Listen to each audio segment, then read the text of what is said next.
This is a story about when I got scammed. When I was 17, I was always doing stuff that I shouldn't be doing, right?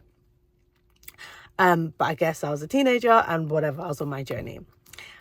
So when I was in college, I used to go to college, as in sixth form college in Cambridge, and one of my closest friends at the time used to live in London. So I would, instead of being at school, I would actually jump on a train from Cambridge and go and hang out with my friend in London in her sixth form. And to be frank, the main reason why I did it wasn't because I wanted to hang out with my friends, is because I was kind of like I was an attention seeker, and I loved the attention that I used to get when I was in London in comparison to when I was in Cambridge, right? I'm attracted more like to the darker hues, so I felt like I would get attention from the people that I am interested in. That was my mindset at the time. But I was a people pleaser. So I was always trying my best to, help, because I think at the time I had somewhat of a savior complex. So there was this guy that was in my friend's college, and he saw me and he saw that I was overly bubbly, overly friendly to people. And he came to me and he said, "Oh, can you help me?" And this is the first time he had ever met me. This is literally how he started the conversation with me. There was no like warming up or anything like that. He said, "Can you help me?" And I said, yeah, sure. Then he was like, "Oh, my bank decided to close and things like that, and I need to get some money." And I was like, "Okay." And then he was like, "Can I use your bank? Can I get my uncle to send you money and you can kind of give me the money?" And I was like, "Oh my gosh, so you have no access to your money at all?" And he was like, "No, and I'm here living with family." And he was like telling me like this whole story, whatever. So I was like, "Oh, okay." So I gave him, this is the first time we met, I gave this guy my bank details. So later on, I saw about £30,000 deposit into my account. And the thing is, the guy then called me and said, "The money should be in your account right now." I'm thinking, firstly, what is this guy who's in college doing with this type of money? It doesn't really make any sense. He's like, "You need to come to London right now." So I'm like, "Oh, okay." Still not seeing any red flags. I'm thinking like, that's a 17. Like when I look back at it, I'm like, come on, blessing. So I go to London, and then I jump into the car because they picked me up from the train station. The guy that I was basically duped by, right?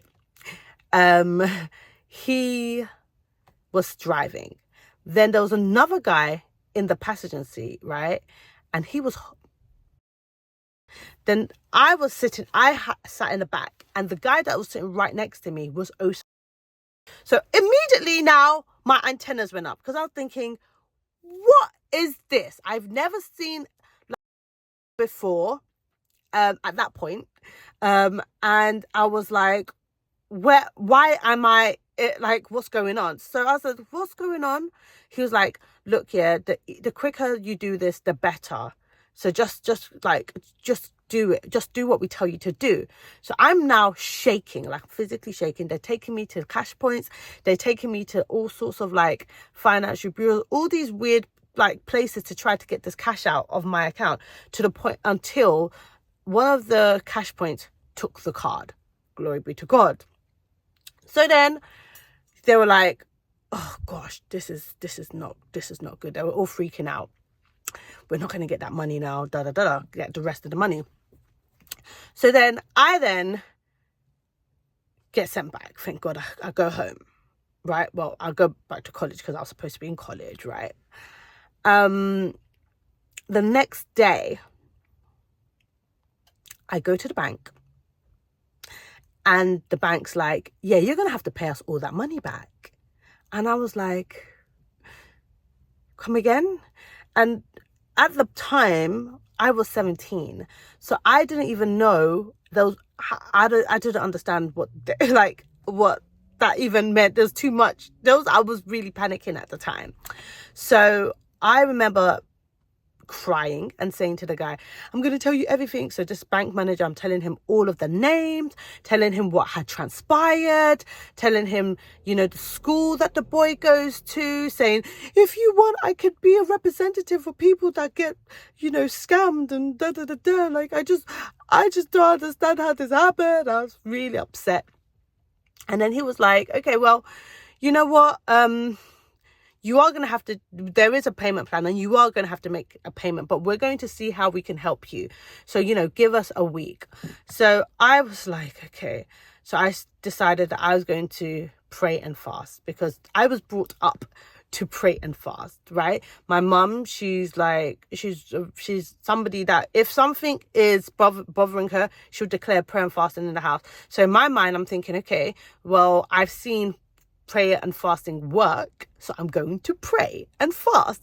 I couldn't eat anyways because the whole situation was so bad. I then told everybody that I knew, please pray for me because I'm in a really bad predicament. This is this.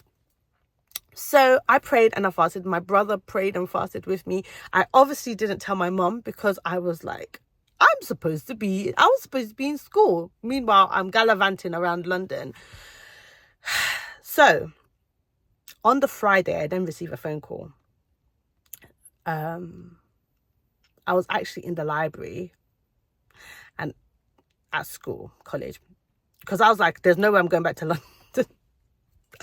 So, I get a phone call from the bank saying that I should come in.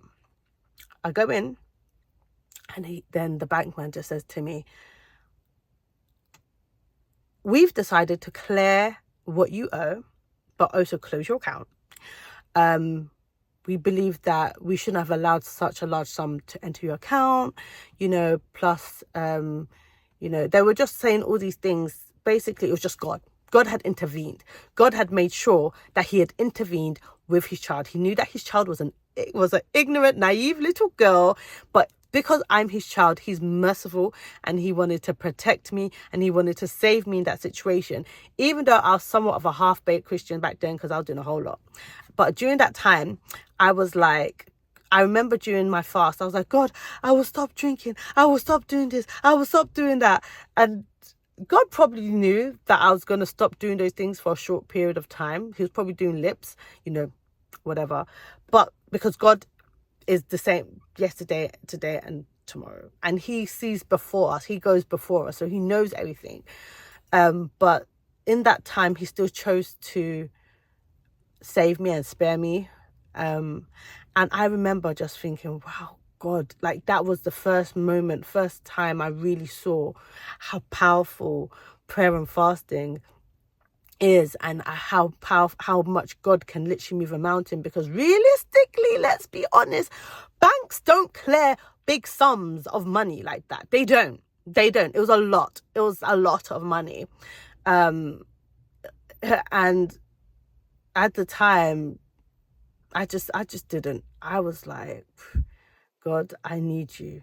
I need you to intervene, because there's no way that I can afford to pay this amount of money back. It was such a traumatizing situation for me, but it taught me about being diligent. It taught me about being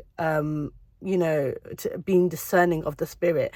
And even though it was such a young age, it really highlighted the importance of not being somebody who just cares so much about pleasing everybody. Like, yes, you have to be kind. Yes, you have to love your neighbors. And, sometimes God will call you to do certain things. But in that moment, I obviously wasn't called. And here's something for you guys. Wickedness never goes unpunished, right? Because in that situation, that guy changed his number. My friend tried to speak to him at college and he would literally ignore her. But we found out that roughly around 21, 22, he ended up with cancer, which is, you don't really hear of stuff like that.